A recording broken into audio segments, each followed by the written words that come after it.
দুই পক্ষই একটা দফারফায় পৌঁছাতে চায়, কিন্তু বাইরে আচরণ করছে ঠিক উল্টো, অনেকটা ওয়ার্ল্ড সিরিজ অফ ব্রিঙ্কম্যানশিপ বা খাদের কিনারায় দাঁড়িয়ে সাহসের লড়াইয়ের মতো। একদিকে মার্কিন প্রেসিডেন্ট ডোনাল্ড ট্রাম্প, অন্যদিকে ইরানের নেতৃত্ব। দুই পক্ষই যেন এক পিচ্ছিল ঢালে দাঁড়িয়ে আছে, যার নিচে গভীর খাদ। অথচ তারা ভাবছে এটাই বোধহয় সফল হওয়ার একমাত্র পথ। নাটকীয়তা আরও বাড়ল ২১ এপ্রিল, যখন ট্রাম্পের মধ্যস্থতাকারী দল ইসলামাবাদ যাওয়ার কথা থাকলেও শেষ মুহূর্তে যাত্রা পিছিয়ে দেয়। উদ্দেশ্য একটাই, ইরানকে তাদের অবস্থান পরিষ্কার করতে বাধ্য করা যে তারা আসলে ঠিক কতটা ছাড় দিতে রাজি। একই সঙ্গে ট্রাম্প একটি আলটিমেটাম বা চূড়ান্ত সময়সীমাও বাড়িয়ে দেন, অর্থাৎ দরজা একেবারে বন্ধ না করে বরং তিনি ইরানকে সিদ্ধান্ত নেওয়ার শেষ সুযোগটি দিচ্ছেন। যুক্তরাষ্ট্র ইরানের দর কষাকষি ঠিক সাধারণ কোনো চুক্তির মতো নয়। এটিকে অনেকটা তেহরানের কার্পেট বাজারের সাথে তুলনা করা যায়। সেখানে নিয়ম হলো, আপনি যে পণ্যটি কেনার মনস্থির করেছেন সেটি মোটেও প্রকাশ করা যাবে না, বরং আপনাকে এমন এক ভাব দেখাতে হবে যেন আপনি এখনই দোকান থেকে বেরিয়ে যাচ্ছেন। ট্রাম্প এবং ইরান উভয়ই এই গেম অফ চিকেন বা কে আগে ভয় পায় সেই খেলাটা বেশ উপভোগ করছে।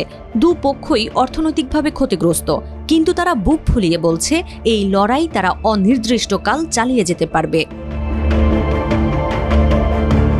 এই দাবার লড়াইয়ে গুটি হিসেবে ব্যবহার করা হচ্ছে হরমুজ প্রণালীকে।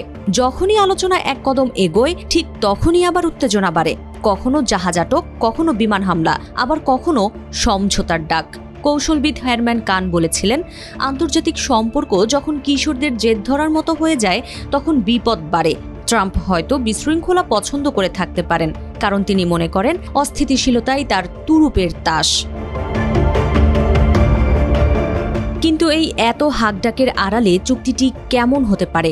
বিশেষজ্ঞরা বলছেন, ট্রাম্প সম্ভবত ২০১৫ সালের পারমাণবিক চুক্তির চেয়ে সামান্য উন্নত কোনো ফরম্যাটে সই করবেন, যেখানে হয়তো ইউরেনিয়াম সমৃদ্ধকরণে ১০ বছরের নিষেধাজ্ঞা এবং ইরানের ক্ষেপণাস্ত্র কর্মসূচিতে কিছুটা লাগাম টানা হবে। বিনিময়ে ইরান ফিরে পাবে তাদের জব্দ করা বিশাল সম্পদ। অর্থাৎ ট্রাম্প যে নিঃশর্ত আত্মসমর্পণের কথা বলেছিলেন, বাস্তবে তা হয়তো হচ্ছে না। এখন মূল প্রশ্ন হলো, ইরানের পার্লামেন্ট স্পিকার মোহাম্মদ বাঘের গালিবাফ কি অভ্যন্তরীণ কট্টরপন্থীদের সামলে এই চুক্তিতে পৌঁছাতে পারবেন? ট্রাম্প ইরানকে একটা বড় সুযোগ দিয়েছেন। হয় তারা আধুনিক রাষ্ট্র হিসেবে বিশ্ব মঞ্চে ফিরবে, নয়তো অবিরাম সামরিক ও অর্থনৈতিক চাপের মুখে পিষ্ট হবে।